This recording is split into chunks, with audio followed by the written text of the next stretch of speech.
Hello दोस्तों, आप सभी का स्वागत है अपने YouTube channel we study point में।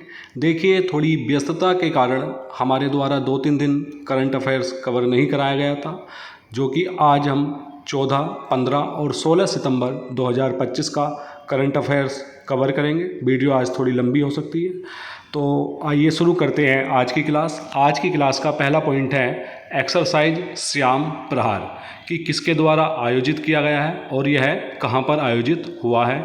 तो यह भारतीय सेना द्वारा आयोजित किया गया है और कहाँ पर आयोजित हुआ है? अरुणाचल प्रदेश में। तो ध्यान रखना, एक्सरसाइज श्याम प्रहार अरुणाचल प्रदेश में आयोजित हुआ और किसके द्वारा? भारतीय सेना द्वारा।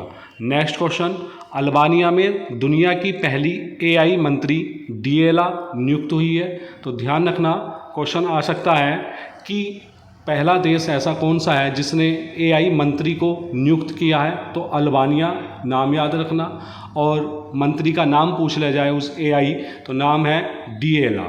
तो दोनों पॉइंट महत्वपूर्ण हैं। क्यों किया गया है ये नियुक्त इसको, डिएला को? क्योंकि भ्रष्टाचार नियंत्रण की दिशा में एक अनोखा कदम है। भ्रष्टाचार नियंत्रण करने के लिए डिएला को नियुक्त किया गया है। तो अल्बानिया दुनिया का पहला देश बन गया है जिसने एक कृत्रिम बुद्धिमत्ता यानी आर्टिफिशियल इंटेलिजेंस से संचालित वर्चुअल मंत्री को अपनी सरकार में शामिल किया है। महत्वपूर्ण क्वेश्चन है, ध्यान रखना। नेक्स्ट क्वेश्चन है, हमारे प्रधानमंत्री Modi ji world food India 2025 के चौथे संस्करण का उद्घाटन करेंगे। महत्वपूर्ण है, वर्ल्ड फूड इंडिया 2025 के चौथे संस्करण का उद्घाटन करेंगे 25 सितंबर को। यह आयोजित होगा 25 से 28 सितंबर तक। महत्वपूर्ण है, एक एक पॉइंट हमारा महत्वपूर्ण रहता है, एग्जाम ओरिएंटेड रहता है। तो खाद्य प्रसंस्करण उद्योग मंत्रालय द्वारा आयोजित यह कार्यक्रम भारत को food hub of the world बनाने की दिशा में अहम कदम माना जा रहा है। इस संस्करण के, इस वर्ल्ड फूड इंडिया 2025 के चौथे संस्करण के पार्टनर जो देश रहेंगे वह न्यूजीलैंड और सऊदी अरब रहेंगे। तो डायरेक्ट क्वेश्चन पूछ लिया जाता है एग्जाम में कि वर्ल्ड फूड इंडिया 2025 के चौथे संस्करण के में पार्टनर देश के रूप में कौन शामिल हुए थे? न्यूजीलैंड और सऊदी अरब। और फोकस देश कौन कौन से हैं? जापान, यूएई, वियतनाम और रूस। तो पार्टनर देश के रूप में 2 देश है और फोकस देश के रूप में कितने देश है? 4 देश। नाम याद रखना, क्वेश्चन इस तरीके से ही पूछ सकता है कि वर्ल्ड फूड इंडिया 2025 के चौथे संस्करण में निम्न में से कौन सा देश फोकस देश नहीं था? तो इन 4 का ध्यान रखना, जापान, यूएई, वियतनाम और रूस। और पार्टनर देश न्यूजीलैंड और सऊदी अरब। नेक्स्ट क्वेश्चन, वायुसेना ने 114 मेड इन इंडिया राफेल लड़ाकू विमान खरीदने के लिए रक्षा मंत्रालय को प्रस्ताव दिया है। तो कितने राफेल खरीदने के लिए? 114। और आपको कमेंट बॉक्स में बताना है वर्तमान में भारत के पास कितने राफेल है। तो प्रस्ताव के अनुसार इन विमानों को फ्रांसीसी कंपनी दासो एविएशन, तो ध्यान रखना नाम, किससे? दासो एविएशन कहा की कंपनी? फ्रांस की। तो दासो एविएशन भारतीय कंपनियों के साथ मिलकर बनाएगी।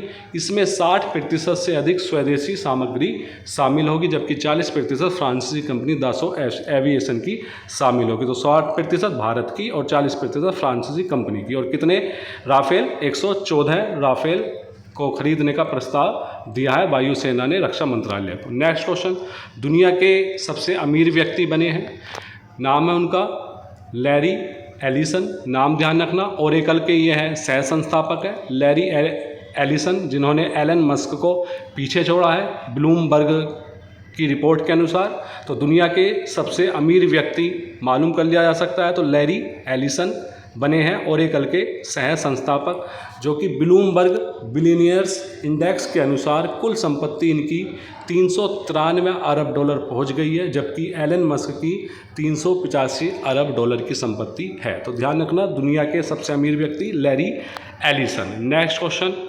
नया नौसैनिक अड्डा INS अरावली स्थापित किया गया है। तो ध्यान रखना, क्वेश्चन आ सकता है INS अरावली क्या है? तो ये कोई ना ही पनडुब्बी है ना ही कुछ। तो ध्यान रखना, INS अरावली क्या है? एक नया नौसैनिक अड्डा है जिसको राजस्थान में अरावली पहाड़ी के नाम पर इसका नाम रखा गया है, INS अरावली। इसका उद्घाटन जो किया है नौसेना जो प्रमुख है हमारे एडमिरल दिनेश के त्रिपाठी द्वारा इसका उद्घाटन किया गया है। और इस नौसैनिक अड्डे का उद्देश्य क्या है? समुद्री सुरक्षा को सुदृढ़ करना, इसके जरिए सभी प्रकार की समुद्री गतिविधियों पर रियल टाइम निगरानी संभव होगी। एक लाइन में कि समुद्री सुरक्षा को सुदृढ़ करना नया नौसैनिक अड्डा INS अरावली का उद्देश्य है।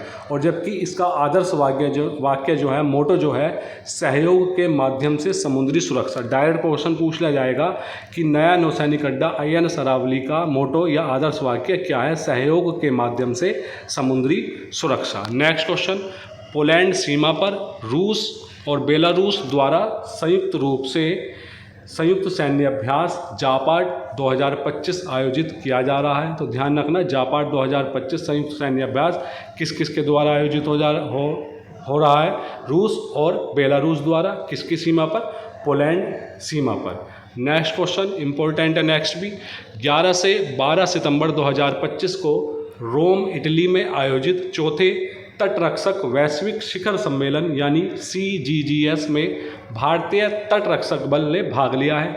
तो क्वेश्चन आ सकता है, तटरक्षक वैश्विक शिखर सम्मेलन CGGS 2025 कहाँ पर आयोजित हुआ है? तो इटली की राजधानी रोम में। कब से कब तक? 11 से 12 सितंबर 2025 के मध्य है। तो इसमें भारतीय तटरक्षक बल ने भाग लिया है। एक लाइन का क्वेश्चन तो ये हुआ कि तटरक्षक वैश्विक शिखर सम्मेलन 2025 कहाँ आयोजित हुआ? तो नाम ध्यान रखना, इटली के रोम में, जिसमें 115 देशों और अंतर्राष्ट्रीय संगठनों के प्रतिनिधियों ने इसमें भाग लिया है। तो ध्यान रखना, 115 देश शामिल हुए हैं इसमें। इस शिखर सम्मेलन की जो सह अध्यक्षता कर रहे हैं इटली और जापान द्वारा इसकी सह अध्यक्षता की गई है। तटरक्षक वैश्विक शिखर सम्मेलन की इटली और जापान। ICG के महानिदेशक यानी भारतीय तटरक्षक बल के महानिदेशक परमेश शिवमणि के नेतृत्व में 2 सदस्यीय भारतीय ICG प्रतिनिधि मंडल ने guardians against the village ICG tactical response to fire emergency शीर्षक से एक व्याख्यान दिया है। और ध्यान रखना, जो कि इस तटरक्षक वैश्विक शिखर सम्मेलन का 2027 में आयोजन भारत में होना है, महत्वपूर्ण है। क्वेश्चन आ सकता है कि तटरक्षक वैश्विक शिखर सम्मेलन का 2027 में आयोजन कहाँ होना है? तो भारत में होना है। और भारत के कहाँ पर आयोजित होना है? भारत के चेन्नई में। Next question, IIT Delhi Abu Dhabi परिसर में पहला विदेशी अटल नवाचार केंद्र लोकार्पित हुआ है। तो ध्यान रखना, जो UAE के IIT दिल्ली अबू धाबी परिसर में पहला विदेशी अटल नवाचार केंद्र लोकार्पित हुआ है। डायरेक्ट क्वेश्चन पूछ लिया जाएगा कि किस परिसर में पहला विदेशी अटल नवाचार केंद्र लोकार्पित किया है? IIT दिल्ली अबू धाबी परिसर में। Next question, new and renewable energy minister जो कि है प्रहलाद जोशी के अनुसार भारत ने 250 गीगावाट गैर जीवाश्म ईंधन बिजली उत्पादन क्षमता हासिल की है। कितनी? 250 गीगावाट गैर जीवाश्म ईंधन बिजली उत्पादन क्षमता हासिल कर ली है। जबकि देश का लक्ष्य 2030 तक 500 गीगावाट नवीकरणीय ऊर्जा उत्पादन हासिल करना है। महत्वपूर्ण है, बहुत ज़्यादा इम्पोर्टेंट है कि भारत का किस वर्ष तक 500 गीगावाट नवीकरणीय ऊर्जा उत्पादन हासिल करने का लक्ष्य है? तो वर्ष रहेगा 2030। तो 500 गीगावाट, जबकि जिसमें से 250 या 250 गीगावाट की उपलब्धि प्राप्त भारत द्वारा कर ली गई है। नेक्स्ट क्वेश्चन, ब्राज़ील के पूर्व राष्ट्रपति बोल्सोनारो को 27 साल की सज़ा हुई है। तो क्वेश्चन आ सकता है, हाल ही में किस देश के पूर्व राष्ट्रपति को 27 साल की सज़ा दी गई है? ब्राज़ील के पूर्व राष्ट्रपति बोल्सोनारो, जो कि कोर्ट ने तख्ता पलट की कोशिश का दोषी पाया है। इसमें अमेरिकी धावक एरियोन नाइटन पर डोपिंग रोधी नियम के उल्लंघन के लिए 4 वर्ष का प्रतिबंध लगा दिया गया है। नेक्स्ट क्वेश्चन, भारतीय सेना ने देखिए जो ऑपरेशन सिंदूर हुआ था उसमें भारतीय सेना ने व्हाट्सएप का यूज नहीं किया था, जबकि व्हाट्सएप के स्थान पर विदेशी मैसेजिंग ऐप व्हाट्सएप के स्थान पर मेड इन इंडिया टेक्नोलॉजी संभव मोबाइल सिस्टम का यूज भारत द्वारा किया गया था। आ सकता है क्वेश्चन कि जो ऑपरेशन सिंदूर किया गया था भारतीय सेना द्वारा, उसमें व्हाट्सएप के स्थान पर किस मोबाइल सिस्टम का प्रयोग किया गया था? तो ध्यान रखना, संभव, जो कि मेड इन इंडिया टेक्नोलॉजी है। तो यही चीज़ इसमें लिखी हुई है। भारतीय सेना ने ऑपरेशन सिंदूर के दौरान व्हाट्सएप जैसे विदेशी मैसेजिंग ऐप की बजाय मेड इन इंडिया टेक्नोलॉजी संभव मोबाइल सिस्टम का प्रयोग किया गया था। संभव की फुल फॉर्म देख लीजिए, secure army mobile Bharat version इसकी फुल फॉर्म है संभव की। नेक्स्ट क्वेश्चन, भारत ने सऊदी अरब के साथ आभूषण व्यापार को मजबूत करने के लिए जेद्दा में यानी सऊदी अरब के जेद्दा में सेजेक्स 2025 यानी सऊदी अरबिया ज्वेलरी एक्सपोजिशन का शुभारंभ किया है। तो क्वेश्चन आ सकता है सेजेक्स 2025 क्या है, तो ध्यान रखना आभूषण व्यापार को मजबूत करने के लिए भारत और संयुक्त सऊदी अरब का एक प्रयास है, संयुक्त प्रयास है। तो शुभारंभ किया गया है सेजेक्स 2025 सऊदी अरबिया ज्वेलरी एक्सपोजिशन का। Next question, professor Pradeep Kumar Prajapati जो कि अखिल भारतीय आयुर्वेद संस्थान नई दिल्ली के निदेशक नियुक्त किए गए हैं। प्रोफेसर प्रदीप कुमार प्रजापति, तो एक निधन हुआ है डीडी लापांग 91 वर्ष की आयु में, जो कि मेघालय के पूर्व मुख्यमंत्री थे डीडी लापांग। एक और निधन हुआ है जियोर्जियो अरमानी का, जो कि 91 वर्ष की आयु में निधन हुआ है। इन्होंने 1975 में बिजनेस पार्टनर सर्जियो गैलोटी के साथ अरमानी क्लोथिंग की शुरुआत की थी, जो जींस पहनते हैं, फैशन से संबंधित इनकी कंपनी थी। तो जियोर्जियो अरमानी 1975 में इन्होंने बिजनेस पार्टनर सर्जियो गैलोटी के साथ अरमानी क्लोथिंग की शुरुआत की थी। नेक्स्ट क्वेश्चन, स्टारलिंक को भारत में सैटेलाइट इंटरनेट का ट्रायल शुरू करने की मंजूरी प्रदान कर दी गई है। तो क्वेश्चन आ सकता है कि किस कंपनी को भारत में सैटेलाइट इंटरनेट का ट्रायल शुरू करने की मंजूरी प्राप्त हुई है, तो ध्यान रखना स्टारलिंक। और यह कंपनी भारत में 10 जगहों पर अपना बेस स्टेशन बनाएगी, जिसका मुख्य केंद्र या मुख्यालय मुंबई होगा। नेक्स्ट क्वेश्चन, श्रीनिवास इंजेती जो कि NSE के नए चेयरमैन बने हैं, नेशनल स्टॉक एक्सचेंज के श्रीनिवास इंजेती NSE के नए चेयरमैन बनाए गए हैं। एम्स दिल्ली ने छात्रों को रोबोटिक प्रक्रियाओं का प्रशिक्षण देने के लिए दा विंची रोबोट स्थापित किया है। तो ध्यान रखना दा विंची रोबोट स्थापित किया है कि रोबोटिक प्रक्रियाओं का प्रशिक्षण देने के लिए, किसके द्वारा, एम्स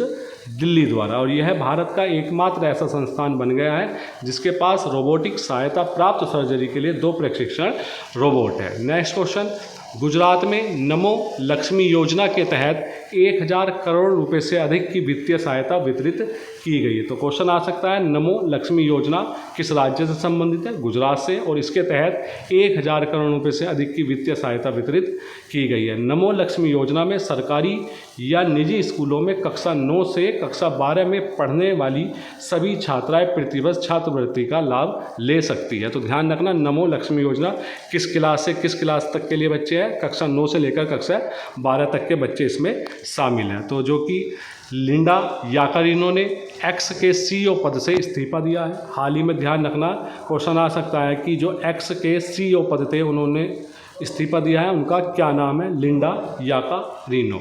नेक्स्ट क्वेश्चन, विश्व मुक्केबाजी चैंपियनशिप 2025 आयोजित हुई है, जिसमें जैस्मिन लैम्बोरिया ने पोलैंड की सिजेर मेटा जूलिया को 4-1 से हराकर स्वर्ण पदक जीता है। क्वेश्चन आ सकता है विश्व मुक्केबाजी चैंपियनशिप 2025 में स्वर्ण पदक किसके द्वारा जीता गया है, जैस्मिन लैम्बोरिया द्वारा यह स्वर्ण पदक जीता गया है। नेक्स्ट क्वेश्चन इंपॉर्टेंट है। नेक्स्ट क्वेश्चन, ISSF विश्व कप 2025 यानी निशानेबाजी से संबंधित है, राइफल और पिस्टल इसमें शामिल है। इसका जो आयोजन हुआ है चीन के निंगमो में इसका आयोजन हुआ है। इसमें भारत की रैंक 5वीं रही है। तो ध्यान रखना ISSF विश्व कप 2025 में भारत की ओवरऑल या कुल मिलाकर रैंक जो रही है, जो स्थान रहा है, 5वां स्थान रहा है और पहला स्थान चीन का रहा है 41 पदक के साथ। इसमें ईसा सिंह ने महिलाओं की 10 मीटर एयर पिस्टल में स्वर्ण पदक जीता है। तो ध्यान रखना 10 मीटर एयर पिस्टल में किसने, ईसा सिंह ने स्वर्ण पदक जीता है। जबकि मेघना सजनार ने महिलाओं की 10 मीटर एयर राइफल, उन्होंने एयर पिस्टल में ईसा सिंह ने, और मेघना सजनार ने 10 मीटर एयर राइफल में कांस्य पदक, उन्होंने स्वर्ण पदक और मेघना सजनार ने कांस्य पदक जीता है, जो कि इनका पहला विश्व कप पदक था। ये ISSF विश्व कप 2025 का।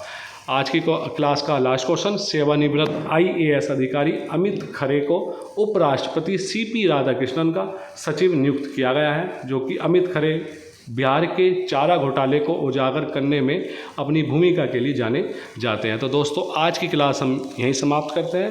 हमारा सभी दोस्तों से प्यार भरा निवेदन है कि हमारे YouTube channel VA study point को ढेर सारा प्यार दें, सब्सक्राइब करें, शेयर करें, लाइक करें और हमारे टेलीग्राम ग्रुप से जुड़ने के लिए हमारे डिस्क्रिप्शन बॉक्स में लिंक दिया गया है, उससे आप जुड़ सकते हैं, जिसमें PDF और क्विज के माध्यम से आप अपनी पढ़ाई को मजबूत कर सकते हैं। धन्यवाद।